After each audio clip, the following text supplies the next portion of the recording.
So now I think it would be nice if we move on to our panel discussion. So I will highlight all of our different speakers, and I will let Jenny and Lotta then start and ask the first question. I will quickly introduce, so you already know Johan Sköld, so we did the presentation at the beginning of the session. We have Andreea Coscai, I hope I pronounce your name right, who's a podcast producer from Romania. And we also have Valeria, also a teacher from Romania. So welcome all, and I'm glad to have you with us for this session. And I will let Lotta and Jenny. Yeah.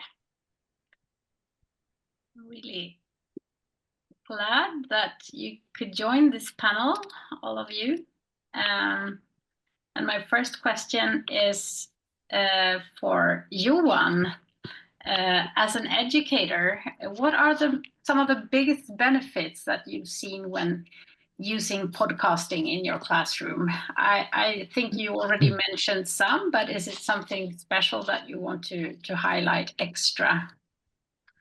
For my students, is one of the benefits is many of them really struggle with writing, and with this kind of when you use a podcast, they can show what they can and what they know in a different way, and not only with writing.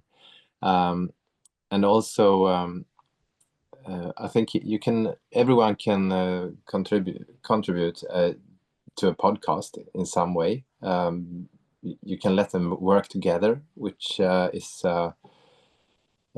kind of easier for me as a teacher when they work together with a podcast than when they work together with writing. I do both of them, but when they are supposed to show what they know and what they can, then podcast is the better choice, I think. And also, one very important thing is it makes learning more fun.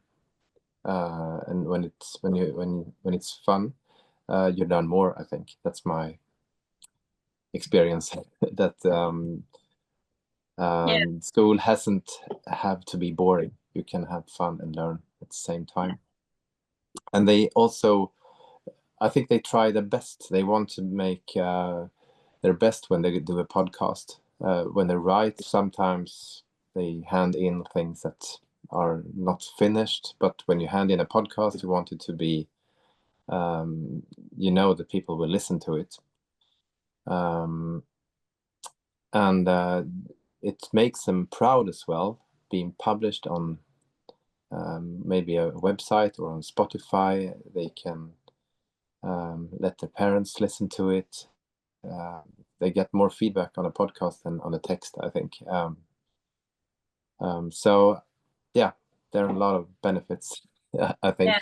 And I'm a Swedish teacher. That I has to mention that language in Swedish. I also have German, but I think you can make it in any subject. I think a math podcast is also a great way to show what you understand about math.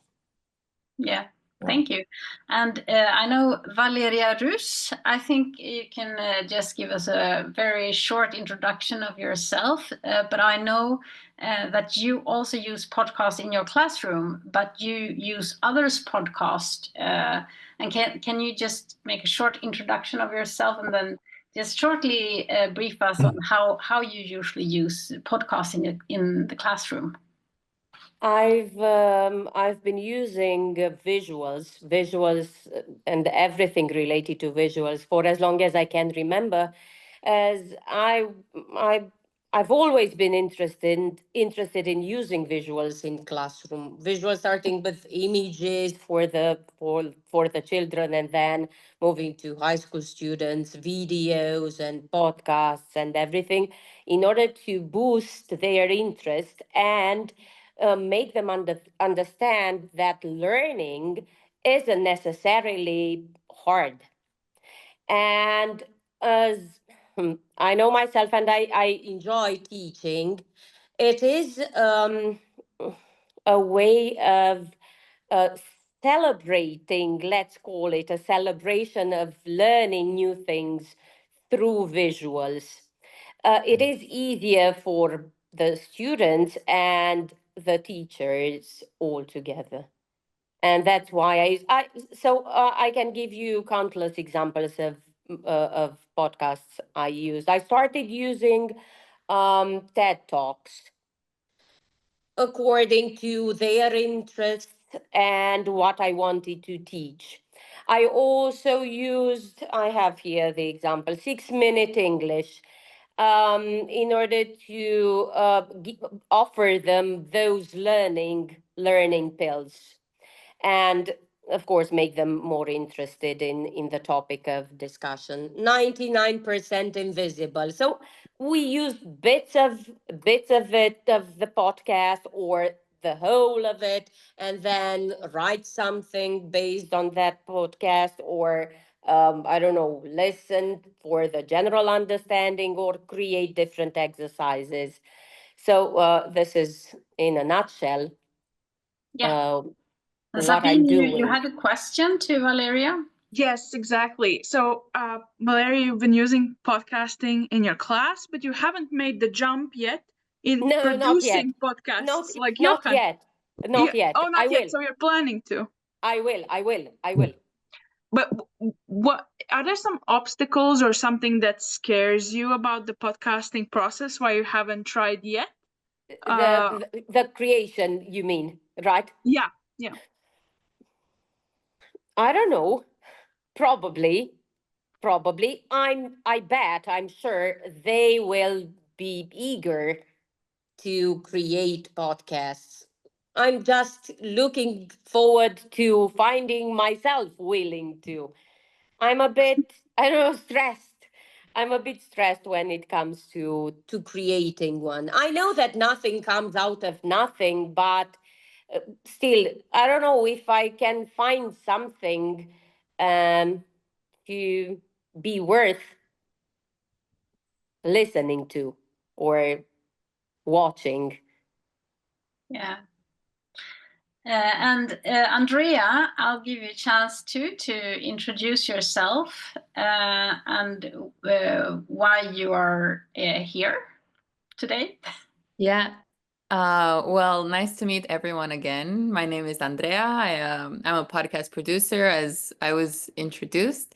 But I also work in podcast marketing. So I'm originally from Romania and I lived in the States for 5 years, and now I'm back in Europe.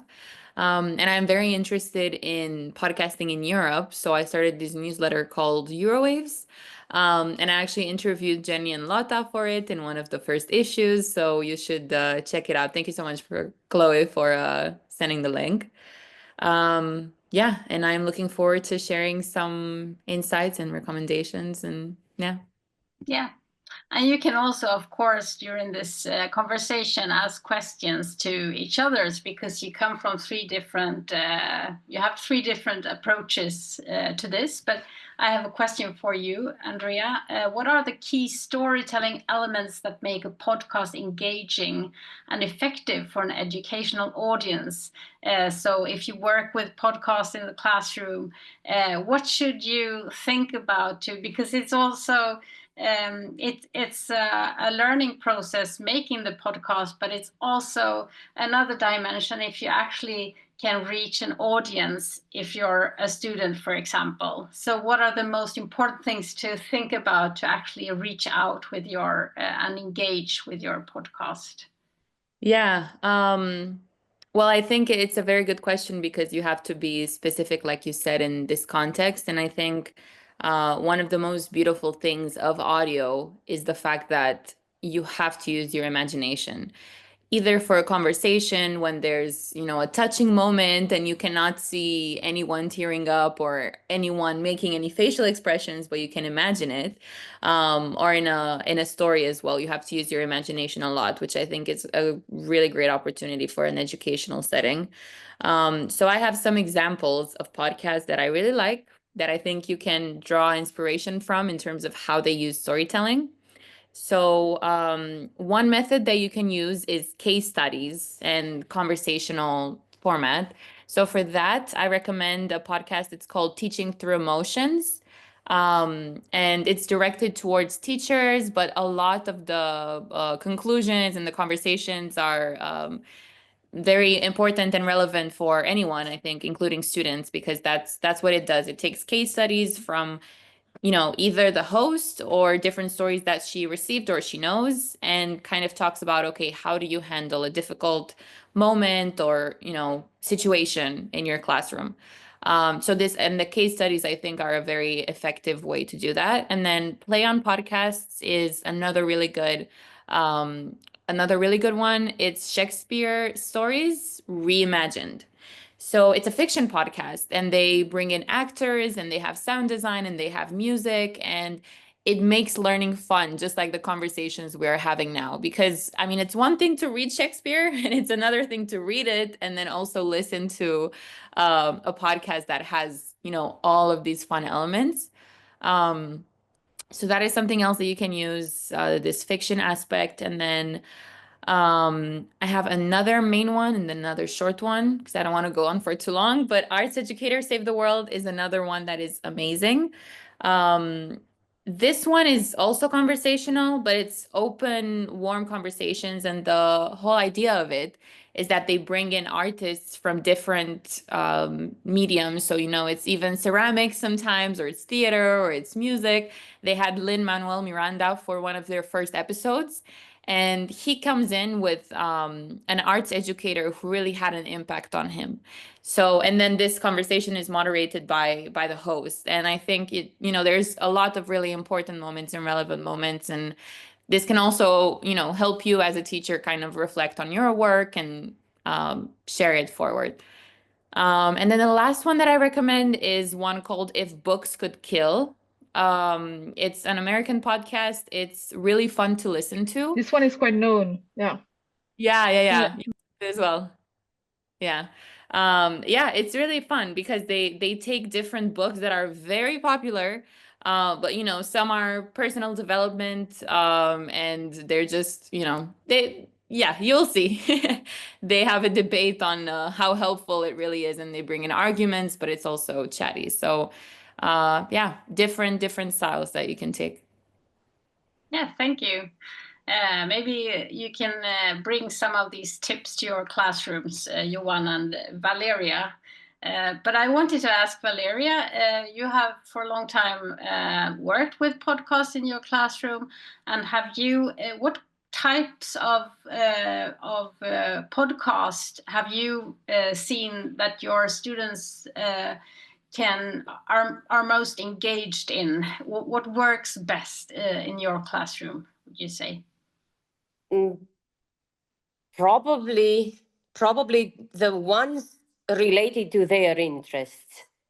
So if I know and you get to know them after some time, if I know they are interested in arts, I provide them with such a thing, and then they are into it immediately.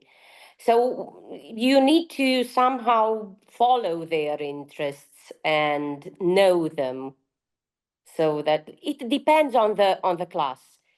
It depends. Yeah. So different.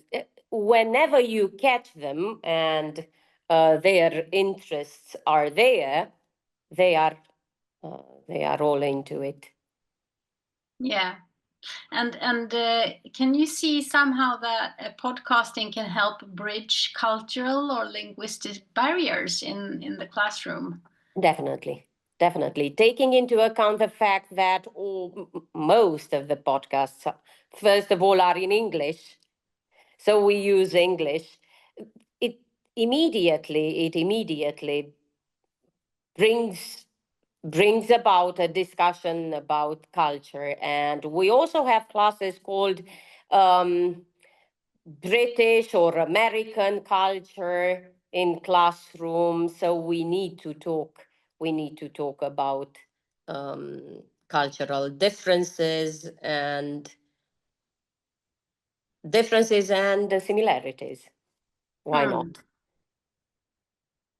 Okay, so I was wondering too, regarding what we talked about before, to get started with podcasting in the classroom, if you have any tips to each other, for example, Johan, who has worked with podcasting classroom, what are the best steps to just get started, to get over the threshold, so to say? I think what what you just said is when they are interested in something, it's so much easier. My students have done a lot of videos and podcasts about fishing and hunting, and they really like that because they know a lot about it. And I can go to myself, it's so much easier to make a podcast about something you are interested in and you like to talk about. So finding a pitch that is interesting for the students, then I think that's the first barrier, the first thing you have to do. Yeah. But also one thing we have spoken a lot about, Jenny, is the platform. Where should I publish the podcast? Because making a podcast is not so hard, but then you have to have a thought about how you shall publish the podcast.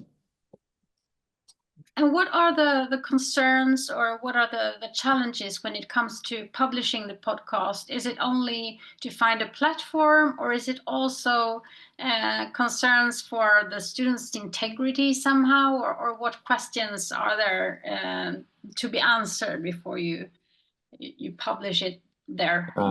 Actually, both, I think. I have been blogging for about, how long is it now? 13, 14 years. And we always have used YouTube, but then we had some kind of class account, which I was responsible for. And I'm not so confident with telling the students that you can publish this podcast, but you have to do it on your own Gmail or on your own, with your own. I think it's better if you find a way to as a teacher be responsible for the podcast, I think. But maybe you everyone else here have some advice to give to me, because that's my only issue with podcasting. That's it should be easier to publish and to get a big audience, I think. Now Spotify is easy, but then you have to have it's not everyone doesn't have it. Yeah. I have some recommendations for some tools that you can use that are free. Yeah. I mean, they have paid versions as well if you want, but they have a good free option as well. And for publishing is Podbean and Buzzsprout. I can and Buzzsprout. And you can publish from there, and it publishes everywhere on all of the apps. I think that's really important to note, because people listen on podcasts. Someone listens on Apple, someone on Spotify, someone on YouTube. So making sure that it's everywhere is really important, and will help you grow the podcast. Making sure that anyone can listen to. I was also wondering, Johan and Valeria, do you sometimes use other students or other young people's podcast in the teaching? For example, Johan, if students on Mobile Stories have done something, or other students in your school, that you can use that material to in your classroom, in your education? To be honest, I use my own students a lot because we have a website, and I've had it now for 9 years, and there we have about 1,000 different posts, and it's always easy to find something that students can listen to before we go into a new project. And I also use other as well, but that's I know it's okay with our students. I know where to find it. So I think it's a great way to, because earlier it was the written word. It's so easy to find examples and show this is a good text, this is good poem, but the visual and the audio hasn't been so accessible for so many years. But now you can also discuss what's a good podcast, what's a good video. So using examples from other students is actually, I think, better than using professional podcasts sometimes. Then you can, yeah. Yeah, maybe it's Because easier the for step people is, to relate to. yeah, and the step is not so huge for the students. Shall I make that? Yeah. The step Can I is, yeah. I'm really curious. I think, you know, what Valeria is saying, that there's a little bit of a fear of starting because you're not sure about the ideas. Other people are a little bit scared that they don't have the technical skills necessary. There's a lot of fears to overcome. So I have a question to both Andreea and Johan about how you started it and how you overcame that kind of first fear that, oh, I don't have the necessarily technical abilities, I don't know how to generate enough ideas. What was something that inspired you, or perhaps a tip that helped you to like push you and make you do it? I don't know if I have a tip with podcasting, but with blogging, it's about the same story, because it was 2012, 30 years ago. I had an idea. I want to do a blog about fishing and language learning. And then I knew exactly what I wanted to do. And when I knew what to do, it was so easy to find help, I think. And it's easier because I think if you know what you want to do, there's also always a way to do it. So I think the idea, having a good story, then you can always find help, and don't be afraid to ask the students, don't be afraid to ask someone else. And I don't know how it is for you, but it's not always easy to be the one at a small school having an idea. Maybe your next colleague is not the best advisor. Maybe you have to go to someone else, like you in this forum.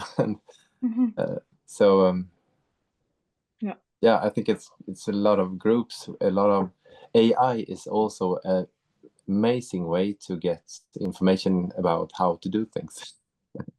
I use it all the time when I'm making presentations. So I want to do this. How do I do it? And so I think not being afraid asking questions, and not being afraid showing that you actually don't know how you do it. It's my best advice. Maybe Andreea can share some tips with us Yeah. too. If you're new to this as a teacher and with a class of students, is there any strategies that they can use to brainstorm, to come up with their first compelling podcast pitch if they're new to audio storytelling? Yeah.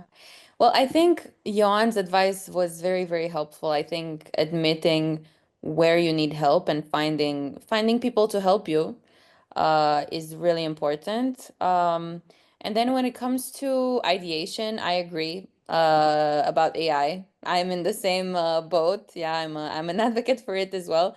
It's really helpful. I think if you use it to come up with ideas and you don't have a base, well, of course, that's not a good use of it. But if you use it in a smart way, in a strategic way, and with intention, I agree it can be very, very helpful.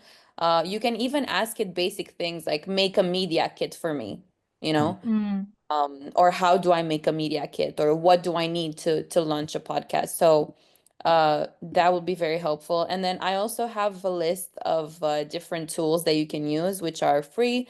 Some of them, the free version is pretty limited, but you can still use it. And I myself sometimes still use them too.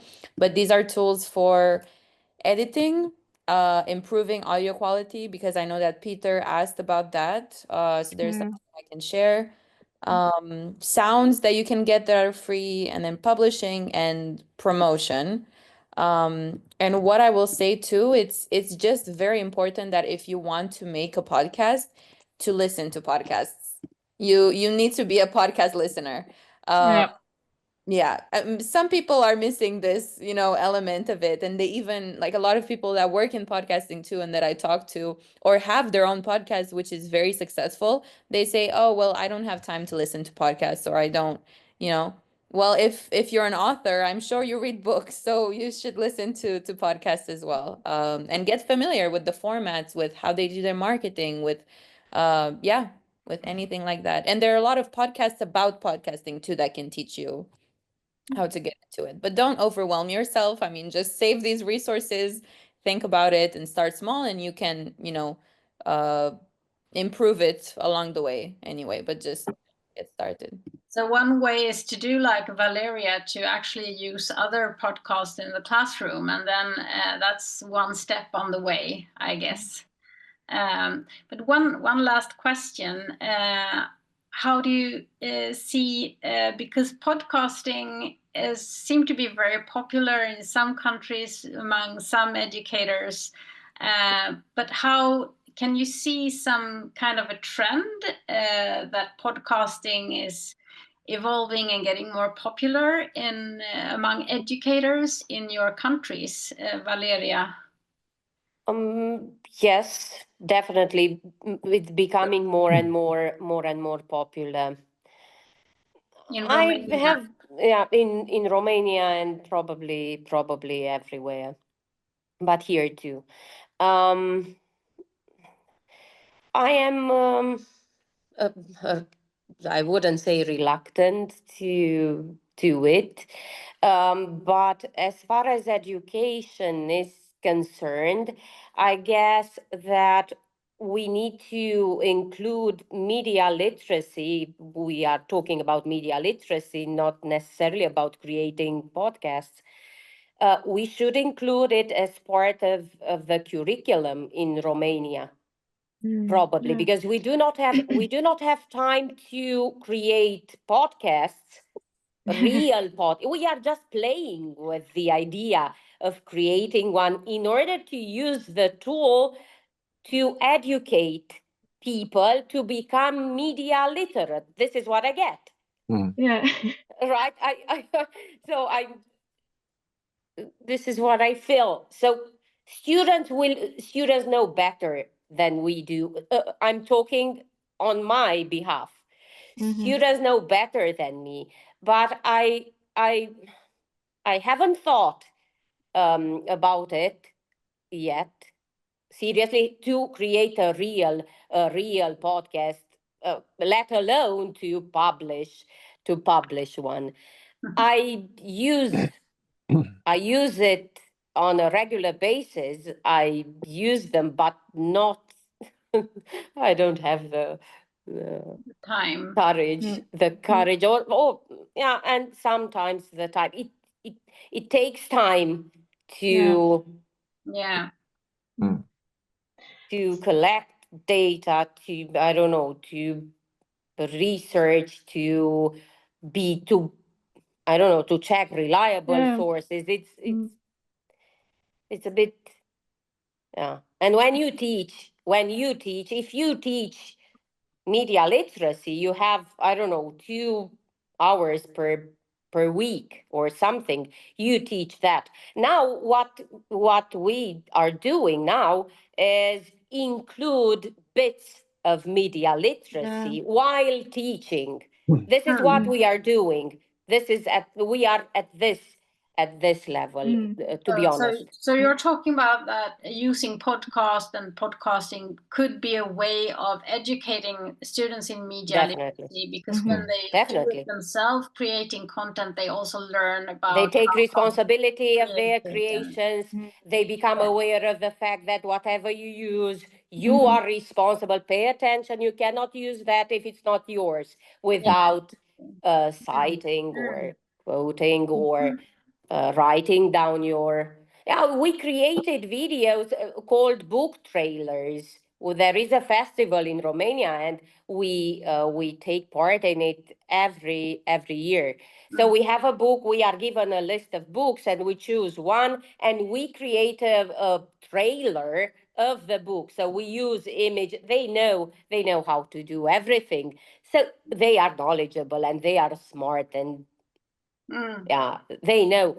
But taking responsibility for a podcast and to publish it, and it takes some moments of reflection, if you know what I mean. And it needs to be included in the curriculum for teachers to actually. I think it should be. It should be. I think this is that another. Julia had a question. Yeah. Juliana. Yeah. I wanted to ask all of you.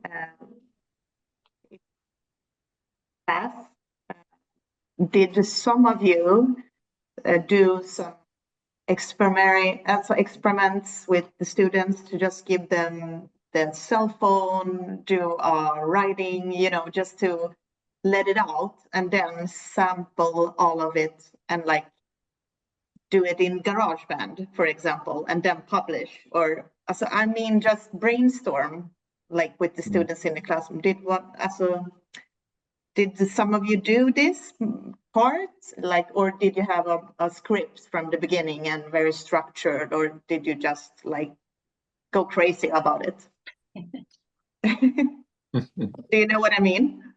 No, I didn't hear the first part of. No, I mean, like in the beginning, if you have like a script or a manus or something like that. I mean, when you start a lesson with the students, you always have a goal, or you tell the students to do something. But I wanted to ask if some of you here tried to do it with students and just gave them the cell phones to interview each other, or just have a script, or do it by themselves, like have 60 minutes, brainstorm what you want to have a podcast about, what should we do, divide them in groups, workshop, and then they could like present it for each other, for example. I just wondered if some of you did something in that way. Yeah. We have quite a kind of shortage of time, but if some of you have just a short, quick answer on this question, you can go ahead. I've done something like that, but mostly with a video. But I think it would work for a podcast as well. For instance, when we worked with minority languages for a couple of years ago, the students had a task to present the language, but they had to do it in 1 minute, and they had to walk backwards while doing it. That was a kind of, they had to walk backwards and present the language. And they got so excited about this assessment. So it really, and I think the last thing I would say today, I think a great way with podcasting or all of those examples is that the students sit a lot, but with podcasts you can make pod walks. You can tell students, now you have to take a walk for 20 minutes and listen to this podcast. That's also a great way to get them out of the classroom, I think. Let's take this very inspiring example as our ending here in the panel. We need to move on to Chloe, I think. Thank you all for joining.